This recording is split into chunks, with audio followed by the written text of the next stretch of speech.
Hi hello అందరికి నమస్తే. నేను జర్నలిస్ట్ రవీందర్. వైఎస్ జగన్మోహన్ రెడ్డి గారి పుట్టుకకు సంబంధించి జనసేన పార్టీ కిరణ్ రాయలు మాట్లాడినటువంటి మాటలు మరి ఒక ఛానల్లో ఇంటర్వ్యూ సందర్భంగా మీ అందరికీ తెలుసు నాగరాజు గారు ఇంటర్వ్యూ చేయడం జరిగింది. అభ్యంతరకరమైనటువంటి ఆ అంశాన్ని మరి ఎడిట్ చేయకుండా పబ్లిక్ చేసి వారి సోషల్ మీడియా వేదిక కూడా పెద్ద ఎత్తున తిప్పడం మనం చూసాం. దాన్ని కూటమి పార్టీకి సంబంధించిన నాయకులు పెద్ద గ్రేట్ అన్నట్టుగా పెద్ద ఎత్తున వైరల్ చేసుకున్నారు దాన్ని. సో దానికి సంబంధించి నిన్న మనం ఒక వీడియో చేసాం. జగన్ ఎవడికి పుట్టాడో అని ఏం పోయే కాలంలో ఇదని చెప్పి మనం ఒక వీడియో చేయలేదు. అంటే వైసీపీ పార్టీ అధికారంలోకి వచ్చేదాకా ఇవి ఇలాగే కొనసాగాల, ఎవరైనా మాట్లాడితే ఇలాంటి వ్యాఖ్యలు చేస్తే ఖండించరా, అధికారంకి వచ్చిన తర్వాత చూసుకుంటామనే మాటతోనే సరిపెడతారా, లీగల్గా యాక్షన్ తీసుకోరా అనే విషయాలు ఇలాంటి విషయాలు మనం ప్రస్తావించడం జరిగింది. దానికి వైఎస్ఆర్ కాంగ్రెస్ పార్టీ శ్రేణులు కానీ జగన్ గారి అభిమానులు కానీ చాలామంది స్పందించారు. ఆ స్పందించినటువంటి ఎఫెక్ట్ నేను నా వీడియో ఎఫెక్ట్ అనడం లేదు, కానీ ఎందుకంటే ఎవరు దీని గురించి మాట్లాడకపోతే సోషల్ మీడియాలో చూసి వదిలేసి ఇట్లా చేసుకుంటూ పోతే ఏదో రోజు ఇది చూస్తాం, మీ లెక్కలు తెలుస్తాం అనుకుంటూ వాట్సాప్ గ్రూప్లో చర్చ పెడితే దాన్ని పని అవ్వదు. దీన్ని ఎవరెవరు ప్రశ్నిస్తేనే కొంచెం కదలిక వస్తుంది. నిన్న ఆ కదలిక వచ్చింది. సో ఇక్కడ ఈ కదలిక వచ్చిన తర్వాత వైసీపీ పార్టీ శ్రేణులు స్పందించినటువంటి తీరుతో మరి నాగరాజు గారు క్షమించమని ఒక వీడియో కూడా చేయడం జరిగింది. సో ఇది కావాల్సింది ఇక్కడ. ఎందుకంటే ఒక్కసారి చురక అంటిస్తే ఇంకోసారి తప్పులు చేయరు. ఎందుకంటే బాధ్యత కలిగినటువంటి వ్యక్తులు కూడా ఇదే రకంగా మాట్లాడిపోతే, నాగరాజు గారు పెద్దవాళ్ళు, చాలా పెద్ద ఇంటర్వ్యూలు చేస్తారు, వాళ్ళని అనేంత స్థాయి మనకు లేదు. కానీ ఇలాంటి టాపిక్ వచ్చినప్పుడు మాత్రం ఖచ్చితంగా ఏ స్థాయిలో ఉన్నా కూడా మనం ప్రశ్నించాలి కూడా. సో అదే మనం చేసాం. ఒక్కసారి ఆయన నాగరాజు గారు సారీ చెప్తూ ఒక వీడియో చేశారు, ఒకసారి వినండి. నమస్కారం అండి, నేను మీ నాగరాజు వైశెట్టి. ఇటీవల నేను ఉమ్మడి చిత్తూరు జిల్లా తిరుపతికి చెందిన జనసేన పార్టీ ప్రతినిధి కిరణ్ రాయల్ ఇంటర్వ్యూ. ఆ ఇంటర్వ్యూలో కిరణ్ రాయల్ రాష్ట్ర మాజీ ముఖ్యమంత్రి వైఎస్ఆర్ కాంగ్రెస్ పార్టీ అధినేత వైఎస్ జగన్మోహన్ రెడ్డి గారికి ఒక తీవ్రమైన అభ్యంతరకరమైన వ్యాఖ్య చేయడం జరిగింది. అయితే ఆ వ్యాఖ్య మా యూట్యూబ్ ఛానల్లోనూ మా సోషల్ మీడియా నెట్వర్క్లోనూ ప్రసారం కావడం జరిగింది. దీనిపై ఎందుకంటే అది అభ్యంతరకరమైన వ్యాఖ్య ప్రసారం చేసి ఉండకూడదు, కానీ చేశారు, పొరపాటున అది ప్రసారం అయిపోయింది. దానికి ముందుగా నేను వైఎస్ జగన్మోహన్ రెడ్డి అభిమానులకు, వైఎస్ఆర్ కాంగ్రెస్ పార్టీ కార్యకర్తలకు, నాయకులకు పేరుపైన క్షమాపణలు చెప్తున్నాను. నేను ఒకసారి నేను ఇంటర్వ్యూ చేసిన తర్వాత ఏమైనా పబ్లిషింగ్ సమయంలోనూ, అంటే ముందుగా ఎడిటింగ్ సమయంలోనూ పబ్లిషింగ్ సమయంలోనూ నేను అక్కడ ఉండను అనమాట. దాన్ని పూర్తిగా మా సిబ్బంది చూసుకుంటుంది అనమాట. పూర్తిగా అక్కడే సిబ్బంది ఎవరంటే editing, SEO team, thumbnail team వీళ్ళు చూసుకుంటాం అనమాట.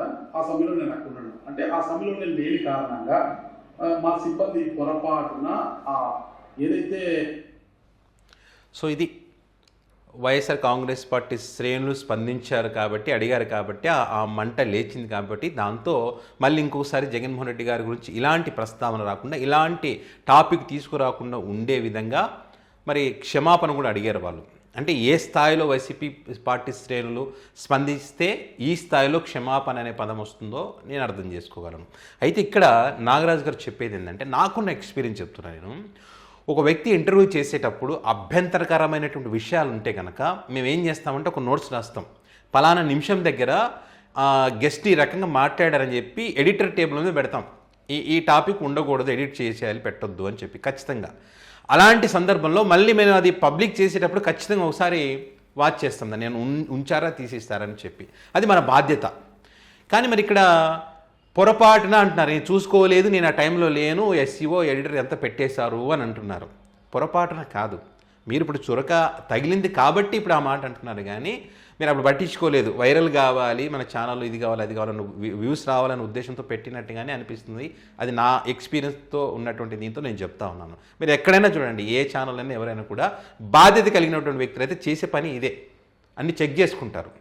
సో అట్లా చెక్ చేసుకున్న తర్వాత రిలీజ్ అవుతుంది. కానీ ఇక్కడ అది లేదు.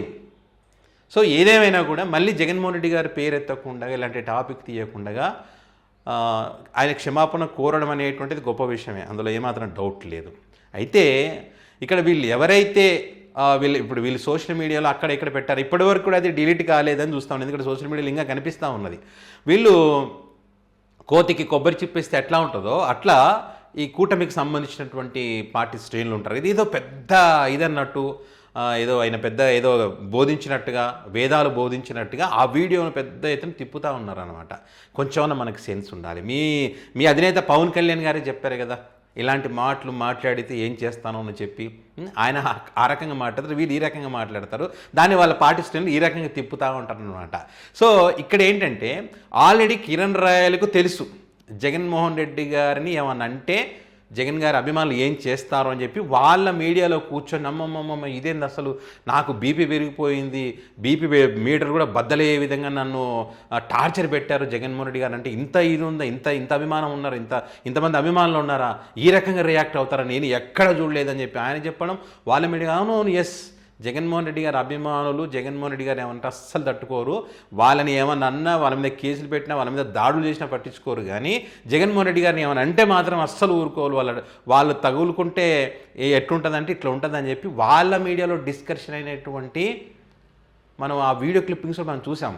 సో ఇప్పుడు అదే అంటున్నారు, wife knife Kaif Kiran royal నీకు ఒకసారి చురక అంటించాం తెలుసు కదా, మళ్ళీ ఇది రిపీట్ చేస్తే ఖచ్చితంగా బీపీ మీటర్లు బద్దలైపోతాయి, ఇంకోసారి జగన్మోహన్ రెడ్డి పేరు ఎత్తొద్దు అని చెప్పి వార్నింగ్ ఇచ్చారు. సో ఇట్లా అంటే ఇక్కడ నేను ఏమంటానంటే జగన్మోహన్ రెడ్డి గారు కానీ వైసీపీ పార్టీకి సంబంధించి కానీ వాళ్ళ అధికారంలో ఉన్నప్పుడు చేసినటువంటి తప్పులను మేము ఆ రోజు క్వశ్చన్ చేస్తే ఈ రకంగా వాళ్ళు మమ్మల్ని మా పైన ఇలా అన్నారనే విషయాన్ని చెప్పొచ్చు, తప్పు లేదు. అంతేగాని ఇక్కడ ఇప్పుడు చాలామంది అంటున్నారు, ఇప్పుడు పవన్ కళ్యాణ్ గారి ఎపిసోడ్లో నేను ఆ మాట అనదలుచుకోలేదు, ఆయన ఫ్యామిలీ ఆ పర్సనల్ పవన్ కళ్యాణ్ గారి పెళ్ళిళ్ళ గురించి మనం మాట్లాడకూడదు, తప్పు, అది వాళ్ళ పర్సనల్, దాన్ని పక్కన పెట్టేయండి. సో దానికి ఇక్కడ జగన్మోహన్ రెడ్డి గారి ఏదైతే పుట్టుకకు ఏమైనా సంబంధం అయితే లేదు కదా, మాట్లాడకూడదు కదా, అది జగన్ గారైనా ఇంకోరైనా ఎవరైనా సరే మాట్లాడకూడదు, కానీ మాట్లాడుతున్నారు. దాన్ని ప్రోత్సహించడం ఇంకా తప్పు. ప్రోత్సహించడం వల్ల ఏం జరుగుతుందంటే ఇట్లా ఉంటుంది, అభిమానుల యొక్క రియాక్షన్ ఈ రకంగా ఉంటుంది, లాస్ట్కి క్షమాపణ చెప్పాల్సిన పరిస్థితి వస్తుంది. సో ఇప్పటికైనా ఇంకోసారి ఇలాంటివి రిపీట్ కాకుండా ఉంటే అందరికీ మంచిది. ఎందుకంటే వాళ్ళకు ఇప్పుడు నాగరాజు గారు అంటే చాలామందికి గౌరవం, మంచి ఇంటర్వ్యూలు చేస్తారు, పాపులర్ అయినా వైరల్ అయితే అయిన వీడియోలు ఇంటర్వ్యూలు. సో అలాంటి వ్యక్తి ఇలా చేశారనుకోండి, వాళ్ళకున్న ఇమేజ్ అంతా పాడైపోతుంది. సో ఇది విషయం. సో మరి ఏదేమైనా వైఎస్ఆర్ కాంగ్రెస్ పార్టీ శ్రేణులు ఇలాంటివి జరిగితే ఖచ్చితంగా లీగల్గా ప్రొసీడ్ అవ్వండి, మనం ఏదో ఇంకోటి చేయమని కాదు. కానీ 2029లో అధికారంకి వచ్చేదాకా అంటే ఒకవేళ అధికారం రాకపోతే చెప్తున్నా, ఎందుకంటే మన చేతిలో లేదు, ప్రజల చేతిలో ఉంటుంది గెలుపుకోవడం, వాళ్ళు డిసైడ్ చేస్తారు. అప్పటి వరకు అప్పుడు కూడా మళ్ళీ మనం అధికారంలోకి వచ్చేదాకా ఇట్లనే ఉంటాం అంటారా? కరెక్ట్ కాదు కదా. మనకు రాజ్యాంగం, మనకు వ్యవస్థ ఉంది, ఇవన్నీ చాలా ఉన్నాయి, న్యాయ వ్యవస్థ, ప్రొసీడ్ అవ్వాలి. ఏంది ఇప్పుడు వాళ్ళు కూటమి అధికారంలో ఉంది, న్యాయం జరగదు అనుకుంటే పొరపాటు, ఖచ్చితంగా జరుగుతుంది. ఇప్పుడు ఏమంటారు, అన్ని ప్రతిదీ వాళ్ళకి అనుకూలంగా జరుగుతాయి అనుకుంటే పొరపాటు. సో కాబట్టి లీగల్గా ప్రొసీడ్ అవ్వాల్సిన అవసరం అయితే ఎంతైనా ఉంది. సో ఎనీవే వైసీపీ పార్టీ శ్రేణులు స్పందించారు, దాని ఎఫెక్ట్ అయితే నాగరాజు గారి నోటి నుంచి మనం విన్నాం. సో మరి ఈ అంశానికి సంబంధించి మీ అభిప్రాయాన్ని కామెంట్ రూపంలో పెట్టగలరు. Thank you.